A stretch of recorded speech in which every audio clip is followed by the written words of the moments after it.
Un cancer de la tête et du cou peut avoir des répercussions physiques et psychologiques.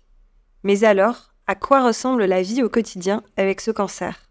Pour en discuter, je reçois la chirurgienne Ingrid Brosquin. Elle est chef du comité ORL à Gustave Roussy. Bonjour docteur. Bonjour Céline. Le sujet de la nutrition est essentiel pour les cancers ORL. Est-ce que vous pouvez nous expliquer pourquoi et quelle est la prise en charge possible ? Alors, c'est essentiel parce que tous les patients qui vont avoir un cancer ont souvent des problèmes de perte de poids. D'une part lié au cancer qui est responsable d'un manque d'appétit et d'une perte de poids intrinsèque liée à l'inflammation. Et puis, les patients qui ont un cancer ORL, ils vont avoir des structures liées à la déglutition qui sont touchées.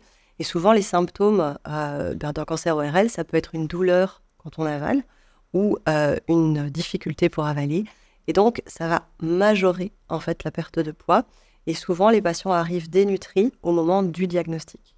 Et si les patients sont dénutris au moment du diagnostic, eh bien, ça va être difficile de leur proposer un traitement optimal. Les traitements, ils sont assez lourds. La chirurgie, souvent, plus derrière de la radiothérapie avec de la chimiothérapie ou de la radiothérapie et de la chimiothérapie seule. Et ça, ce sont des traitements difficiles pour lesquels il faut être assez en forme pour pouvoir les tolérer. Un cancer ORL ou de la tête et du cou peut bouleverser l'image de soi. Est-ce que vous pouvez nous expliquer pourquoi et comment ça peut être pris en charge ? Alors, bien sûr, ça bouleverse l'image de soi puisqu'on touche des fonctions qui sont des fonctions essentielles de déglutition, de respiration, d'élocution, mais on va aussi toucher l'esthétique du visage, la voix qui fait partie de l'identité des personnes. Et donc, dans tout le parcours de prise en charge et de prise en soin, les patients vont pouvoir évoluer avec les soignants, avec les infirmières, mais aussi les orthophonistes, avec l'équipe d'oncopsychologie si besoin. Et on a parfois aussi des socio-esthéticiennes ou des conseillères en image de soi qui peuvent intervenir. Comment les patients qui nous écoutent peuvent-ils mieux vivre cette pathologie ? En fait, je pense qu'il faut se laisser du temps. Il faut se laisser du temps dans l'acceptation de la maladie, dans le temps que ça nécessite pour le traitement et la convalescence que ça va nécessiter aussi. Et il ne faut pas hésiter à se faire aider. En fait, toutes les équipes médicales et soignantes sont là pour ça et pour pouvoir être aidées sur le point de vue diététique, mais aussi anxio-dépressif si besoin ou autre. Comment se passe le suivi après le cancer de la tête et du cou ? Alors, c'est un suivi assez codifié, puisque à 3 mois de la fin des traitements, on va faire un bilan qu'on dira morphologique de scanner ou d'IRM. Souvent, on y associe un PET scanner. Et puis après, il y aura un suivi régulier avec les médecins, ORL, radiothérapeutes, qui sera une consultation tous les 2 ou 3 mois dans les 2 premières années.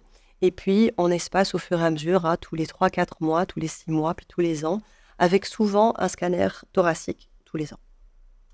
Outre les recommandations que vous avez déjà partagées, quelles précautions à prendre pour les patients atteints de cancer ORL dans la vie au quotidien ? Alors, bien sûr, on aura les recommandations classiques d'éviter le tabac et l'alcool, puisque ce sont des facteurs de risque liés à ces cancers. Et puis, il y aura, quand il y a eu de la radiothérapie, il est nécessaire de prendre soin de l'hygiène dentaire. Il y a des pores de gouttière, souvent, à préconiser pour entretenir et faire en sorte que les dents restent en bon état.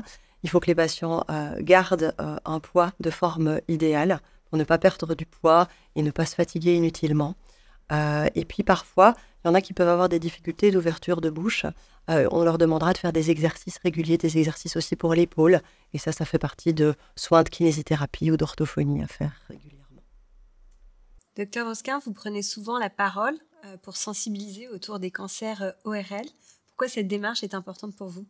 Je pense que c'est important parce que les cancers ORL, ils sont méconnus, à la fois du grand public, mais aussi parfois encore des professionnels de santé. Et du coup, ce sont des cancers qui sont diagnostiqués tardivement. Et forcément, plus on les diagnostique tard, plus les conséquences vont être importantes. Si on les diagnostique plus tôt, eh bien, on aura moins de souffrance du côté des patients, les traitements seront moins lourds et tout sera plus simple. Peut-être pour terminer, une question un peu plus personnelle. Pourquoi avez-vous fait le choix d'être chirurgienne ? C'est une histoire un peu longue, mais on va la faire assez courte. Au départ, je ne voulais pas faire la chirurgie, je voulais faire de la recherche. Et j'ai fait de la recherche assez rapidement dans le domaine de l'ORL, mais plutôt sur le domaine de l'oreille interne.